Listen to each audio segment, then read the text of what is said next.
Hello.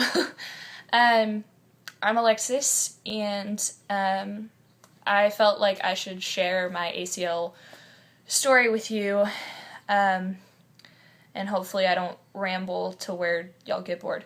So, um, I think it actually started before my junior year in the summer. I completely consumed myself with soccer.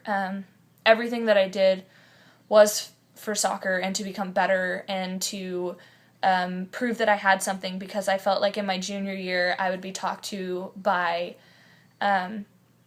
college coaches to play for them, and my dream was to play for a D1 college soccer team. It still is, but it's a different mindset, so that's later, so hold on. I began my junior year, and I started practicing after school by myself, and even with some of the boys' team to become better and more aggressive, I guess. And so I basically started, and my number one goal was to become a first-team All-State defender like I had done in my sophomore year. And so we started playing, and at the end of the season, sort of, I became a I became a captain, and I really let it get to my head because I felt like I deserved it, and that I was a good enough player to be a captain, which is, for one, the completely wrong mindset you should have.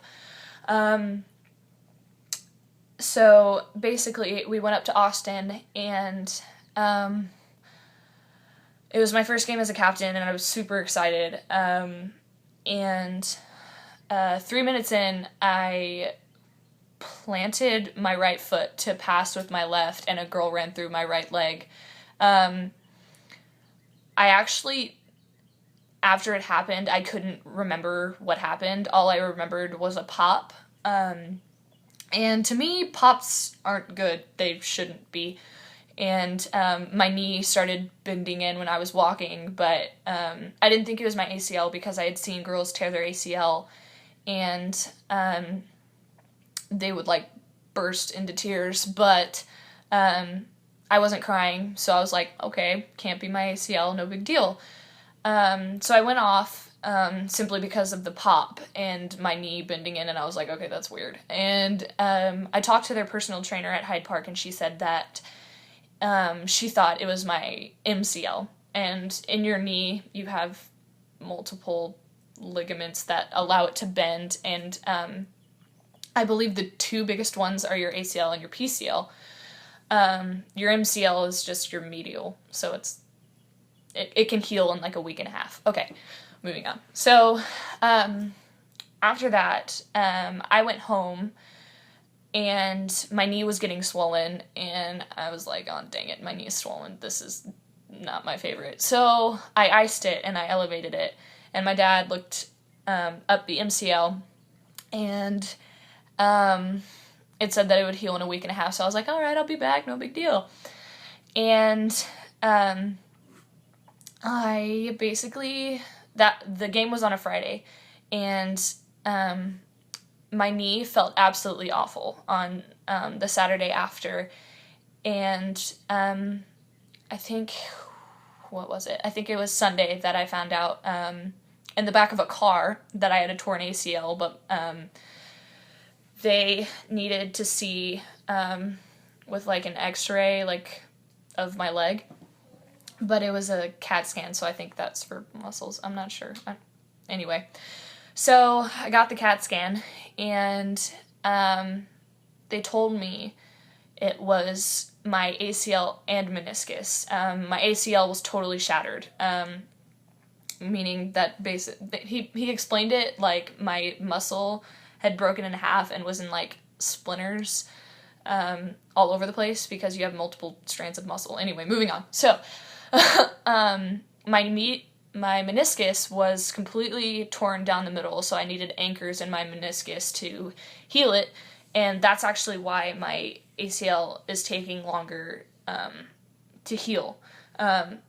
So basically in that one moment, I found out that I would not be able to touch a soccer ball for 6 months. And I was destroyed.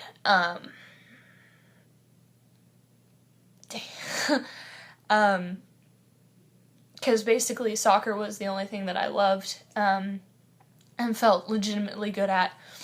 And I could always do other sports, but I never felt like I was better, if that makes any sense. Like, I could be a good competitor, but soccer was where I felt like I was supposed to be. Soccer was my sport. So being a girl who was injured and not able to play my favorite sport completely destroyed me. But that's when I started asking all of the why questions, like, why is this happening to me? Why am I not going to be able to perform my senior year, and why can't I finish my junior year? And why do I have to be dependent on other people to be able to do things now? And that was something that was really hard for me. But my dad said this one thing that I think everyone should hear, even if they have a torn ACL or not. And he said sometimes we ask God why, and he won't answer us because we already know the answer. And I think what most people don't know is that when we ask God why, usually it's because we already know that the thing that we're asking for is not what he wants us to have. I don't believe that God took my ACL because I was a terrible person, but I do believe that God took my ACL to teach me a lesson and to allow him to use me, because I wasn't allowing him to use me. I wasn't dependent on him. I felt like I could do soccer on my own, and that through my own power I could get colleges to look at me. But that wasn't the point of why I was playing soccer. I basically needed to stop and, one, find out the people who were really going to be there for me, even when I was in my worst moments, and even when I was completely turned away from everyone else, simply because I felt like I was worthless, and the people who were going to stay. And plus, God was showing me that I had to glorify him in my ability, because God is the one who gave me the ability in the first place. So if you're not glorifying him with it, why are you playing?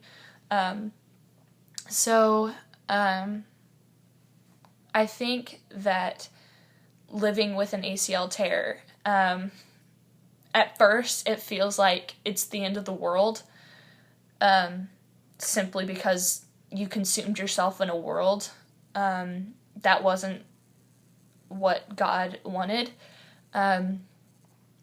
Because my complete identity was found in being that soccer girl, and I liked it that way. I liked being known as the soccer girl. And after I tore my ACL, it was different, because my identity was no longer in soccer. It was in who God wants me to be.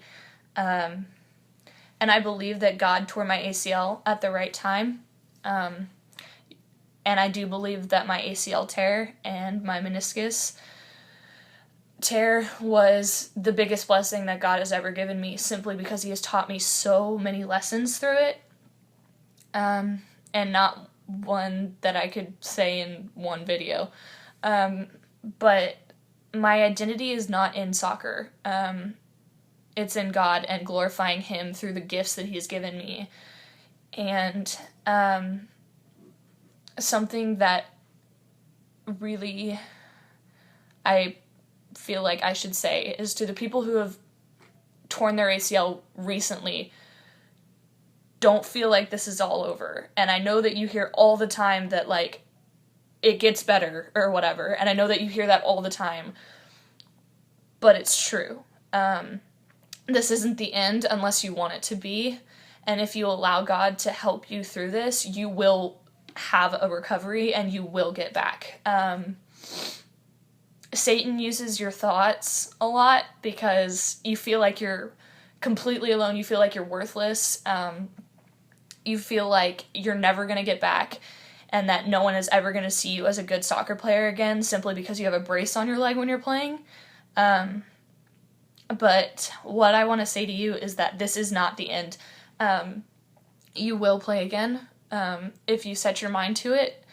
And you're going to have a lot of times when you want to take giant leaps forward, but you can only take small steps till it makes one leap. So my encouragement in that is that with every small step, do your best at that small step.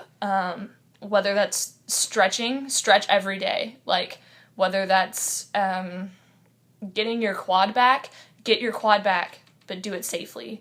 And to the people who are at my stage, I'm 4.5 months out post-op, and to you, I call you to actually let God show you what he wants to do in your life. I'm about to go into my senior year. That means I have to pick colleges. That means I have to find out if college coaches even want me to play for them. And I know that it's super hard to figure out what you need to do, but find the people who love you, find the people who care for you, and find who you are, because now is the perfect time to figure out who you are and who God has created you to be, simply because you have time to figure out yourself, and find your identity in him. Like, stop trying to figure out who you are without soccer, because who we should be are Christ followers, people who follow him willingly. And to the people who haven't torn their ACL but are watching this anyway, props to you. But I call you to actually figure out where your identity lies as well. Because so often, I know even with me, I constantly made myself do things to forget everything, but really, in all actuality, God is in control of each one of our lives, and he completely knows what plan we have. We just have to let us experience that. I guess this is my video, and I want to thank everyone for actually watching it. If you have questions, you can actually comment, and I'll try and do different videos on maybe like what God has taught me through it, what I'm doing later, I don't know. So if you have any ideas, just comment, and I hope to see you guys again. Thanks for watching.